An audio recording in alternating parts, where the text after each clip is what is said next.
press on, screaming that second gear was such a turn on.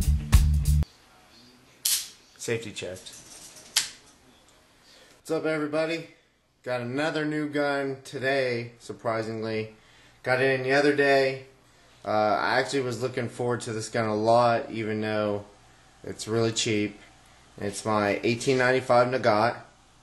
A lot of you probably seen it. It's a pretty cheap pistol.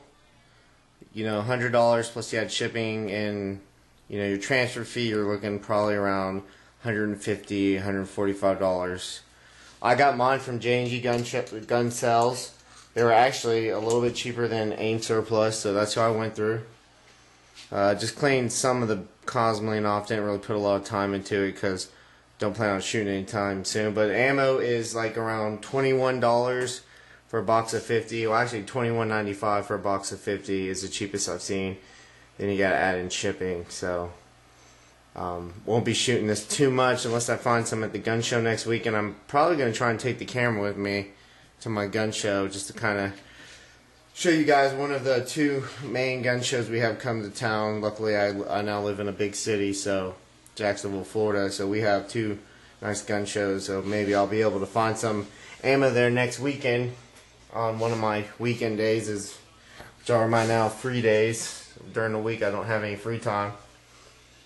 Come with the tool, little screwdriver.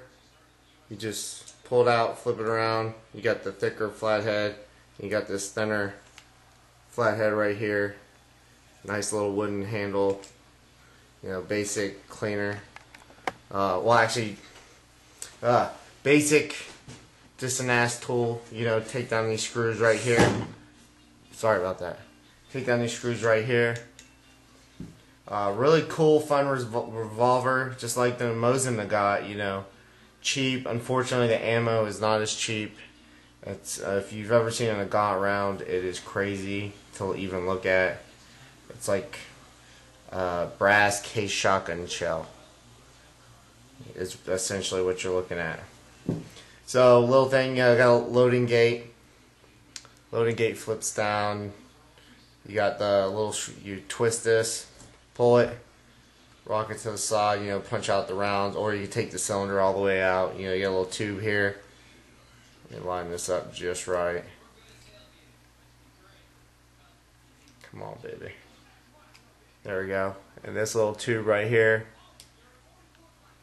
Let me do it on this side. So you got this tube, comes out.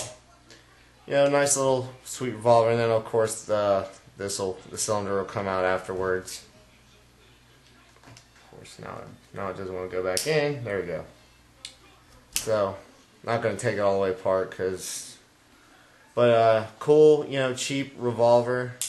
I really like revolvers. I think they're an underappreciated type of gun in these days. A lot of people, you know, oh, why are you carrying a revolver? A lot of people carry J-frames, Smith & Wessons, but revolvers are fun. I mean, you know, all that moving parts, you know, the revolving cylinder. I just think revolvers are cool and fun. I love the way they look. I only got two now. I got this one and the one I bought for my wife, the 351 PD.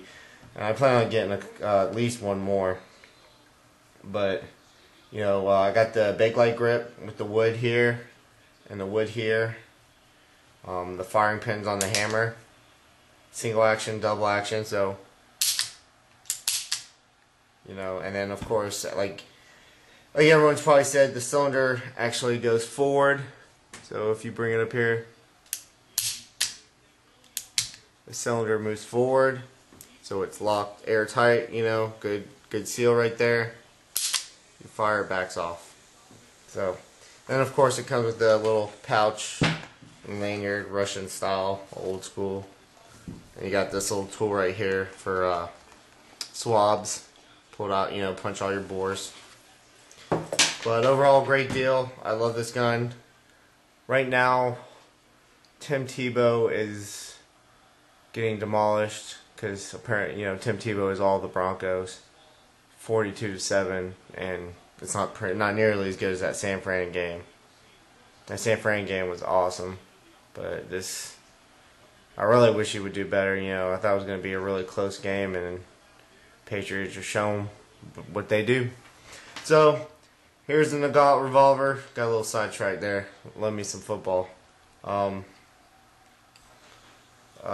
definitely recommend, if you have an opportunity to get one. I mean, it's not super expensive, which is why I just got it. You know, it didn't really matter. So, it's got some mark. Oh yeah, I forgot to add, I got the Tula stamp on my gun. You know, a bunch of little Russian writing all over the place. Mine was made in 1944, and I don't, like I said, I'm not gonna shoot it too much. I really got it for just, you know, it's not collectible to everyone because there's a lot of them, but it's collectible to me just because it's a war relic type gun, you know what I mean? So I really like those, especially the cheap ones are always the best ones to buy. That's why I don't have any M1 Grands or 1903s. I don't see the need now. Just cheap guns like this I can afford and keep around and not have to shoot that much, and it won't be a waste of money. So, and here she is. She's nice. Maybe I should carry her. You know, take her. You know, I know the gun's gonna fire. That's a given. This gun's gonna fire. You know. So maybe carry it tomorrow or something, concealed in my sweet new holster, huh? Stay salty, comrades.